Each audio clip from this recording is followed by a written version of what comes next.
Donald Trump is what you get when American politics meets a reality show that refuses to get cancelled. He doesn't really enter institutions so much as test how loudly you can shake them before they start arguing with themselves. His style is less traditional statesmanship and more live commentary on the system while he's inside it. To supporters, he's the guy breaking a rigged script. To critics, he's proved the script needed better security.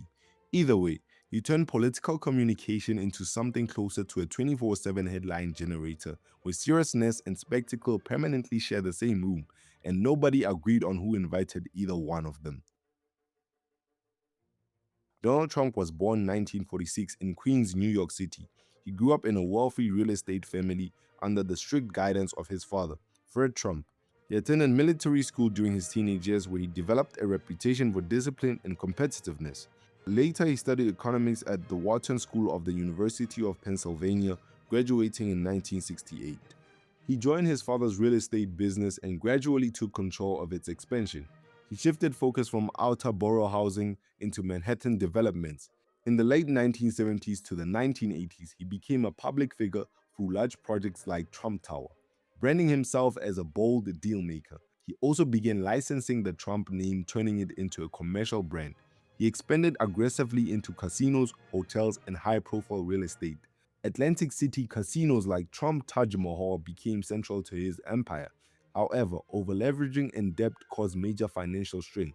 In the early 1990s, several of his businesses neared bankruptcy, and he renegotiated with banks to stay afloat. Despite setbacks, he kept his public image intact, sometimes more intact than his balance sheets. Around the late 90s, he began rebuilding his brand by leaning heavily into media and entertainment. He became a cultural figure in New York society and later a national personality. In 2004, he launched The Apprentice, a reality TV show where his "You're fired" catchphrase became globally recognized. This period solidified him less as just a businessman and more as a public brand. He entered politics in 2015 as a Republican candidate for president. Running on a populist anti-establishment platform, his campaign challenged traditional political norms and heavily used media presence and rallies. In 2016, he defeated Hillary Clinton in a major electoral upset and became the 45th president of the United States. He served as president from 2017 to 2021. His administration focused on tax cuts, deregulation, immigration policy changes, and reshaping trade agreements. He appointed 3 Supreme Court justices, significantly influencing the court's direction. His presidency was highly polarizing, marked by intense political division and media scrutiny. In 2020, he lost re-election to Joe Biden amid the COVID-19 pandemic and economic turbulence. After leaving office, he remained politically active and continued to dominate the Republican Party's direction. He faced multiple legal investigations and indictments, which increased his political support among his base rather than diminishing it. He ran again in 2024, framing himself as a return to disruption rather than restoration. In 2024, he won the presidential election and returned to the White House as the 47th President of the United States. His second rise was widely seen as one of the most unusual political comebacks in modern American history. His leadership style continued to emphasize direct communication, political confrontation, and media dominance. There isn't a single officially stated endpoint goal that stays unchanged across Donald Trump's life. His goals have shifted depending on the role he was in. But from real estate to television to politics, Trump consistently treated his name as an asset. The Trump brand became the center value more than any single building or company. In practice, a lot of his decisions reinforce visibility, recognition, and influence tied to that name. In politics, his stated goal became restructuring Washington's institutions, reducing bureaucracy, challenging long-standing political elites, and shifting policy toward nationalism, economic protectionism, and stricter immigration control.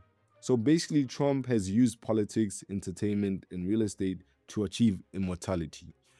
Trump is one of the few figures who have compared themselves to Jesus Christ. He wants his name to live forever. Love him or hate him, Trump has reached levels that 99% of the world will never reach. And that's because he doesn't think or plan like the average individual. In terms of politics, most politicians think in terms of systems, institutions, or long-term policy trade-offs. He thinks in power, not policy. Who has leverage right now? who needs who more, who is winning the narrative. He operates on instinct over process. He rarely moves like a planner with detailed step-by-step frameworks. Instead, he absorbs information quickly, makes fast judgments, and commits hard once a direction feels right. While most politicians react to the media, he actively uses it. Statements are designed to dominate attention cycles. He doesn't even avoid controversy. In his system, attention is leverage. He frames everything as transactions, escalates to create negotiation pressure, personalizes conflict, but most importantly, Trump can absorb chaos and use it as fuel. In chaos, rules weaken and negotiation power increases.